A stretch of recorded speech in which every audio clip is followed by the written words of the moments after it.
আমাৰ সংকটৰ কাৰণে দুৰ্গাদাস বড়ো ডাঙৰীয়ে কিয় চিন্তা কৰিছে? প্ৰথমতে সকলোলৈ আন্তৰিক শুভেচ্ছা যাচিছোঁ। মই আজি আপোনালোকৰ মাজত এটা ভিডিঅ' ক্লিপ লৈ আনিছে। এই ভিডিঅ'টো আপোনালোকে প্ৰথমৰ পৰা শেষলৈকে চালে ভালকৈ বুজি পাব। বিশেষ কৰি আজিৰ ভিডিঅ' মই আপোনালোকৰ ক'বলৈ বিচাৰিছে বা অনুৰোধ কৰিবহে বিচাৰিছে আমাৰ BTRৰ CEM প্ৰমোদ বড়ো ডাঙৰীয়াক। আজি চোৱা, একেজনে এটা সাংবাদিকবিলাকৰ মাজত কথা কৈছে, সংকটৰ কথা। আমাৰ MLA দুৰ্গাদাস বড়োৱে যে UPPLৰ চৰকাৰৰ ভিতৰৰ সংকটৰ কথা কৈছিলে, এই বিষয়টো লৈ পেলাই একেজনে দুই এষাৰমান কথা কৈছে। মই এই সময়ত বিশেষ কৰি ক'বলৈ বিচাৰিছে আমাৰ ডাঙৰীয়া মহোদয়ক, আমাৰ CEM মহোদয়ক, যে আপুনি আপোনাৰ যে ষ্টেণ্ডাৰ্ডত, আপুনি আপোনাৰ লেভেলৰ ওজনৰ কথাত মৰ্যাদাত আপুনি থাকিবা। যে কোনোবা আপোনাক কিবা কথা ক'লে আপুনি যে কিবা এটা কথা ক'ব লাগে সেইটো নহয়। আপুনি আপোনাৰ ষ্টেণ্ডাৰ্ড, যেতিয়া আপুনি আপচুৰ সভাপতি আছিলে এই সময়ত আপুনি ওজনৰ কথা কৈছে, এটা ষ্টেণ্ডাৰ্ড লেভেলৰ আপুনি থাকিবলৈ কথা কৈছিলে। কিন্তু আজি আপুনি পলিটিকেলৰ সোমাই পেলাই এইবিলাক ষ্টেণ্ডাৰ্ড মৰ্যাদা আপুনি হৰাই লৈছে। সেইকাৰণে মই অনুৰোধ কৰিছে, সংকট BPFৰ সময়ত কিয় কাৰণে হৈছে? সংকট BPFৰ সময়ত হৈছে যেন যেতিয়া হাগ্ৰামা মহিলাৰী ডাঙৰীয়াই BT6 চলাই আছিলে, এই সময়ত আমাৰ মাজত এটা আন্দোলনে শেষ হোৱা নাছিল।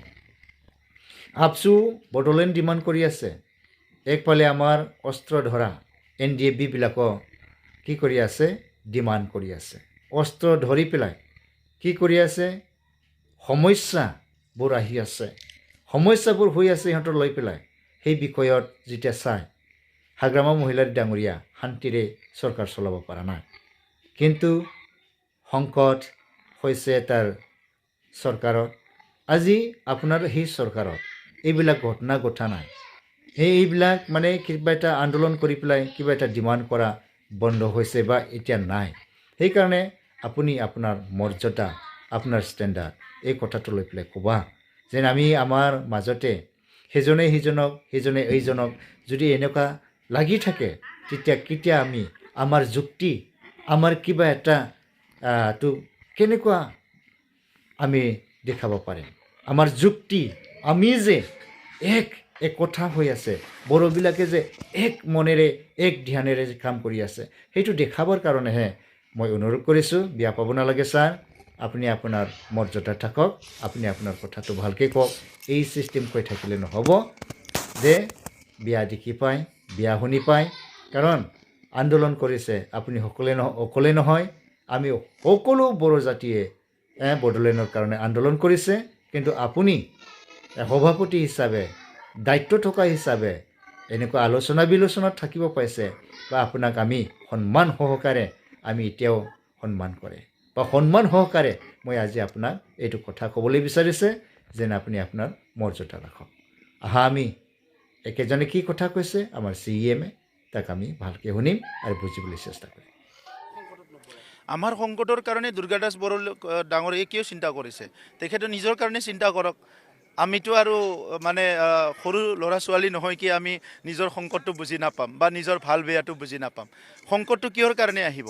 আমাৰ নিজৰ মা দেউতাৰ কাৰণে, ৰাইজৰ কাৰণে কাম কৰিবলৈ আহিছোঁ, তাত কিহৰ সংকটৰ কথা আছে? BPFৰ দিনতে সংকট আছিলে, মানুহ ঘূৰিব নোৱাৰা আছিলে, বোমা ফুটিছিলে, জাতিগত সংঘৰ্ষ হৈছিলে, গুলি ফুটিছিলে, কিডনেপ হৈছিলে, সেইটো সংকট নাছিলে। এতিয়াহে সংকট আছে। ৰাজনীতিক সংকটটো কোনে ভয় কৰে?